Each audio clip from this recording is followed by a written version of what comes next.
JJ, I'm coming to you real quickly because blah blah just jumped in and said, I'm not a fan of OM or PSG, but that was not a penalty. Explain. I mean, honestly, I had a lot of people asking me about this yesterday. That's the penalty given against Sergio Ramos.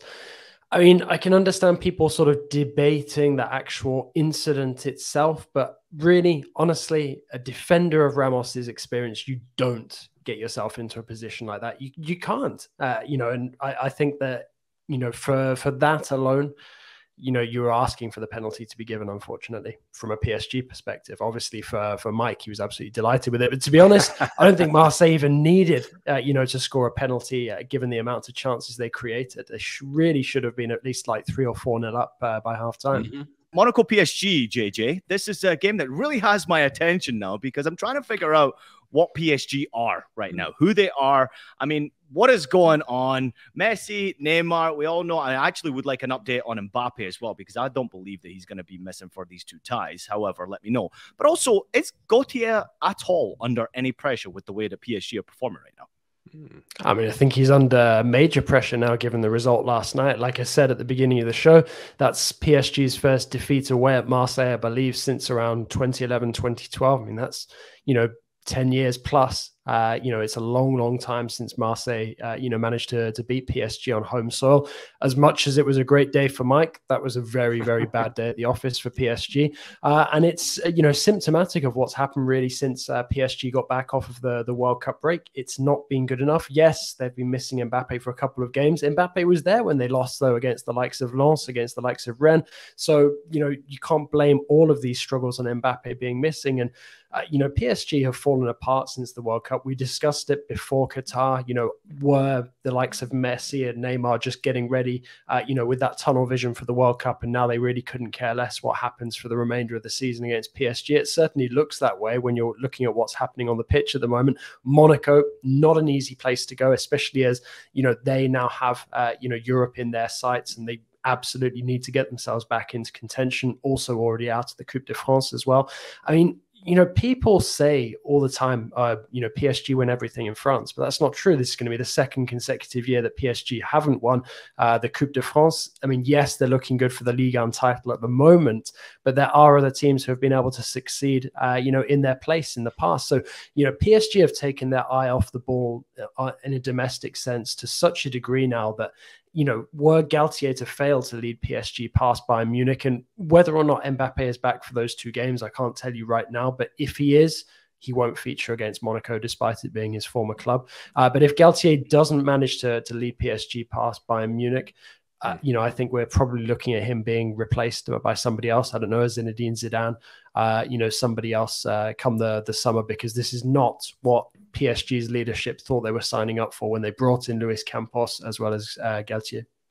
Yeah, there are worrying signs for PSG ahead of this Bayern tie, and I think some of that might be exposed. Ben Yedder, he is the PSG killer of the last few seasons, really coming on strong for Monaco. It's why you're seeing them go up the table. When I watched the Marseille game yesterday, what Marseille did so well, I said it when we did the preview for the Champions League in the matchup against Bayern with PSG, the midfield is my concern for PSG. Their midfield look very vulnerable. Marseille did well to play off the shoulder of Danilo Pereira, who's been playing center back at different times and also defensive midfield. I think if he continues to play really in this vulnerable space of being the lone defensive midfielder, Vitinha pushing higher up more as a box-to-box midfielder, I don't think that's going to give PSG success against Bayern Munich.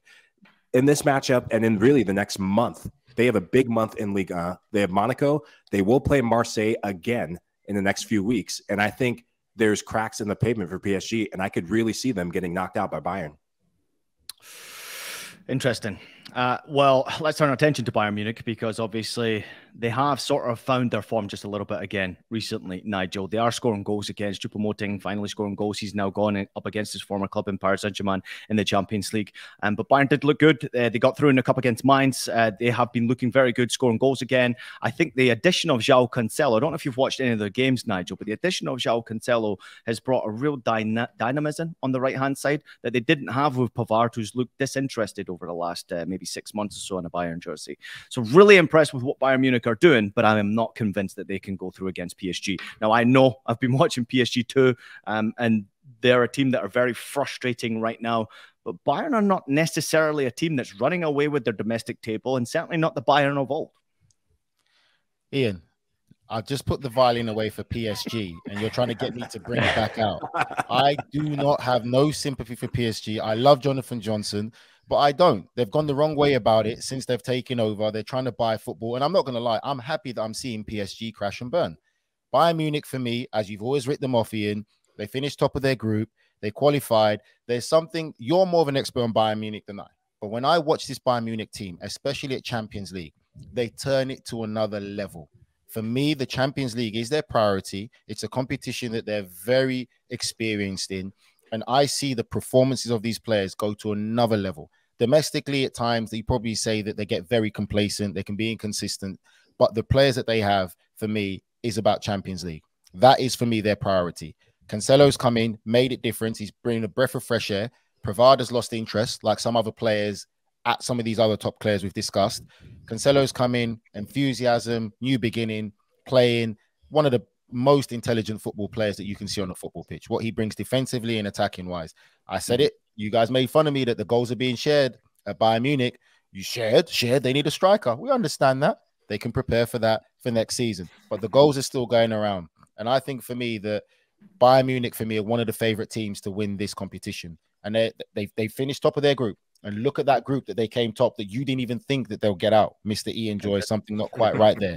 So I think you need to direct that there's something not quite there at PSG, while I bring out my violin again for feeling sorry for PSG and how they've gone about. You can have all the money in the world. If you don't have a plan, a structure, and a real direction, that's what should happen to you. Crash and burn like PSG. And credit to the recruiting department for Bayern Munich. One position people talk about is the goalkeeping position. Manuel Neuer gets injured on the lavish ski trip from hell, it turns out to be, and they bring in Sommer, which I think that he could have a big say in this Champions League tie when they go up against PSG. That goalkeeping duel between he and Donnarumma, that will be a talking point. Donnarumma, he kept the game close between OM and PSG. Without it, it could have been absolute humiliation for the team from Paris. A really good point by Mike, actually, because I did want to sort of touch on the goalkeeping position, not necessarily to talk about Sommer, because obviously he is a good addition and is a very solid performer, so I expect him to fit in seamlessly. But actually, it's what's going on behind the scenes at Bayern that's interesting. Getting rid of the goalkeeping coach while Neuer's out of action, bringing in somebody new.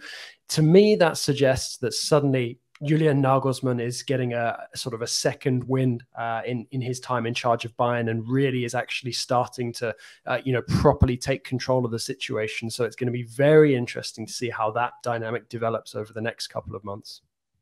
Oh, great point, JJ. I'm glad someone actually reads up about the Bundesliga at some point, because there is something not quite right there. I'm just letting you all know. Bayern Munich, man, I'm telling you, like, even though they got the results, they got the best players in Germany. That's why they're sitting on top of the table in the Bundesliga. This right now in the Champions League will be interesting to see. They have impressed me getting out of the group. This will be a big test, because I have no idea where PSG are right now.